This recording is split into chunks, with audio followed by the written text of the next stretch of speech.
श्री शिव महापुराण भाषा विद्येश्वर संहिता का 15वां अध्याय देव यज्ञ और देश काल पात्र विवेचन। ऋषि बोले, हे सर्वार्थवित्तम सूत जी, अब आप पूजा के योग देश काल को बताइए। सूत जी बोले, देव यज्ञादि कर्मों में शुद्ध ग्रह बराबर फल देने वाला होता है। उससे 10 गुना गोष्ठ गौवों को के बांधने की जगह, उससे 10 गुना जल का तट, उससे 10 गुना बेल, तुलसी, पीपल की जड़, नदी, देवालय, तीर्थ का तट, नदी, तीर्थ नदी का तट, सप्त गंगा का तट, जिसमें गंगा, गोदावरी, कावेरी, ताम्रपर्णा, सिंधु, सरयू, रेवा, ये 7 नदियाँ सप्त गंगा कहलाती हैं। इनसे 10 गुना फल समुद्र का तट और उससे 10 गुना पर्वत की चोटी पर पूजन करने से होता है।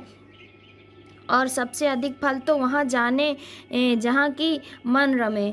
सतयुग में यज्ञ दानादि से पूर्ण फल की प्राप्ति होती है। त्रेता में तिहाई, द्वापर में आधी, कलयुग में चौथाई और आधे से अधिक कलयुग बीतने पर इससे भी कम फल प्राप्त होता है।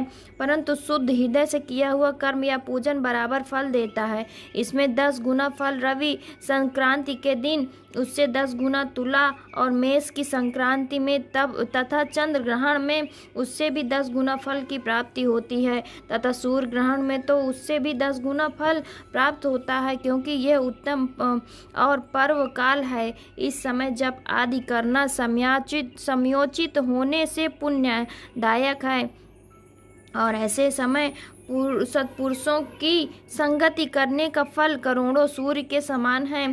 तपोनिष्ठ, ज्ञाननिष्ठ और योगी यति पूजा के पात्र हैं। ऐसे समय में जो इनकी पूजा करता है उसके पाप क्षय हो जाते हैं। फिर वो ब्राह्मण की पूजा का पात्र है। जिसने 24 लाख गायत्री का जप किया हो वो संपूर्ण फल और भोग का दाता है। वो अपने दाता की पापों से रक्षा करता है, क्योंकि गायत्री का ये महात्म्य है कि वो अपने गान करने वाले की पाप से रक्षा करती है। इसी से वो गायत्री कहलाती है। गायत्री के जप से शुद्ध हुआ ब्राह्मण शुद्ध है, वही सब प्रकार से योग्य पात्र है। नर नारी आदि जीव कोई भी हो जो भूखा हो वही अन्न दान का पात्र है। इच्छा वाले को देना ही अभीष्ट दायक है। मांगने पर दिया तो आधा फल, सेवक को दिया तो चौथाई फल, और यदि ब्राह्मण दीन हो तो उसे देने से 10 वर्ष का फल प्राप्त होता है। ब्राह्मण तो जाति से ब्राह्मण ही है। यदि ब्राह्मण वेद पाठी है, गायत्री का जाप से युक्त है, तो उसे दान देने से वैकुंठ की प्राप्ति होती है। शिव भक्त को दान देने से कैलाश की और सभी प्रकार के दान से जिस उद्देश्य से दिए जाते हैं उसे उसी प्रकार के फल प्राप्त होते हैं। जैसी भी हो, थोड़ा या बहुत देवार्पण बुद्धि से किया हुआ दान अनंत भोग देता है। मनुष्य को तप और दान ये दोनों ही सर्वदा करना चाहिए। देवताओं की तृप्ति के लिए सभी भोग देना चाहिए। ऐसा करने से उत्तम जन्म मिलता है, सभी भोग मिलते हैं।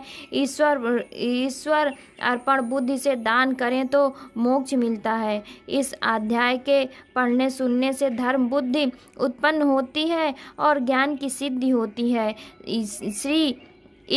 श्री शिव महापुराण विद्येश्वर संहिता का 15वां अध्याय समाप्त। भक्तजनों, हर हर महादेव, हर हर महादेव।